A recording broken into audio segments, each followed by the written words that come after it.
Hello, welcome back. Tom Maguire. I want to do a review on this book, Orbital by Samantha Harvey. So this is a book I picked up when I was supporting a young chap in hospital recently. I like to look for books wherever I am, and this one said on the front that it's a stunning and uplifting book.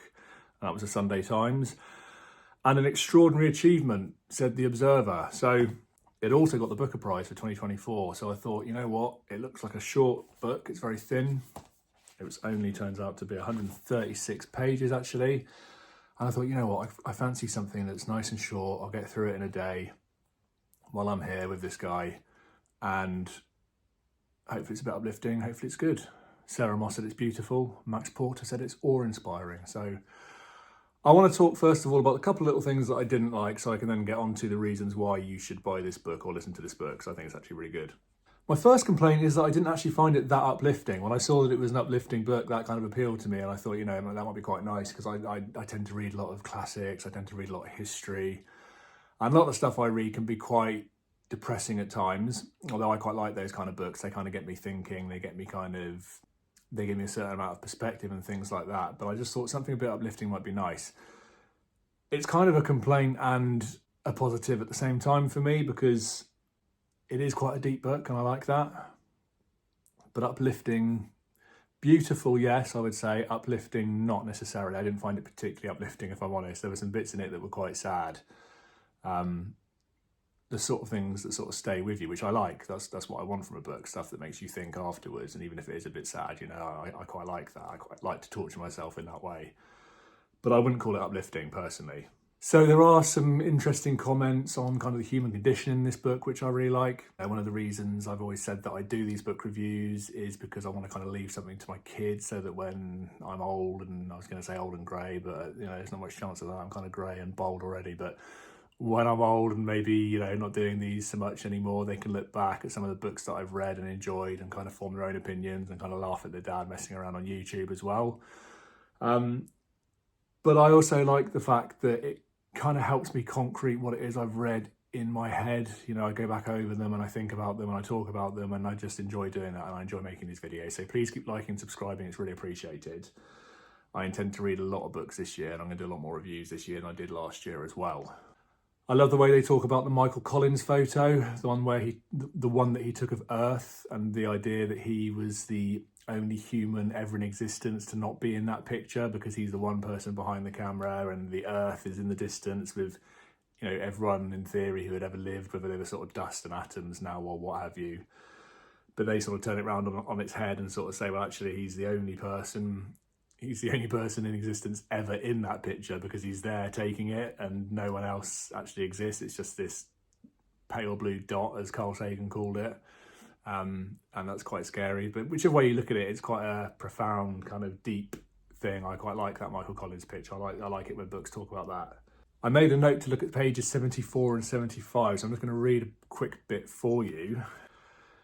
So yeah, she talks about politics and how significant politics is and how damaging it's been and how it's kind of responsible for all the atrocities and horrendous things that we've done as human beings.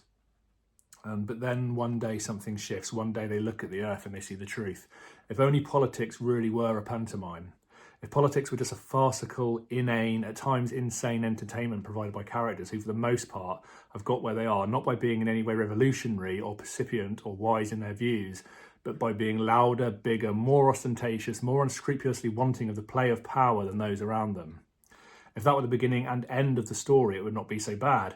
Instead, they come to see that it's not a pantomime, or it's not just that.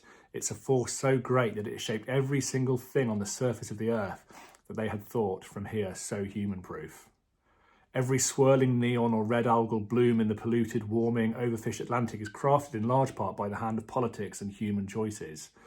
Every retreating or retreated or disintegrating glacier, every granite shoulder of every mountain laid newly bare by snow that has never before melted, every scorched and blazing forest or bush, every shrinking ice sheet, every burning oil spill, the discoloration of a Mexican reservoir which signals the invasion of water hyacinths feeding on untreated sewage, a distorted, flood-bulged river in Sudan or Pakistan or Bangladesh or North Dakota, or the prolonged pinking of evaporated lakes, or the Grand Chaco's brown seepage of cattle ranch where once was rainforest, the expanding green-blue geometries of evaporation ponds where lithium is mined from the brine, or Tunisian salt flats and croissant pink, or the altered contour of a coastline where sea is reclaimed metre by painstaking metre and turned into land to house more and more people. And she goes on. I particularly like that bit. I like that bit. Politics is something that's really significant at the minute. Yeah, particularly for me as well, and my family, and what's going on in America at the minute and all that sort of stuff. It's very, very interesting, but also quite frightening. And I do like to kind of think about human impact, mankind's impact on the globe, on the environment, how significant that is, and how we can hopefully improve things. They talk about the Las Meninas painting as well, which is really, really interesting. That isn't a painting I'd particularly seen before, I don't think. I'm quite ashamed to say, but that's opened up something else for me to research, which I'm really glad about. And I just found it to be an enjoyable, relatively easy read. Easy without being, I don't want to call it easy because I find easy books quite boring.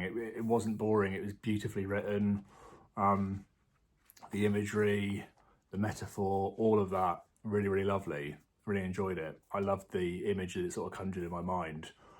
And it's one I've recommended to people and I would read again. So, Orbital, Samantha Harvey, highly recommended. Thank you very much. Speak soon.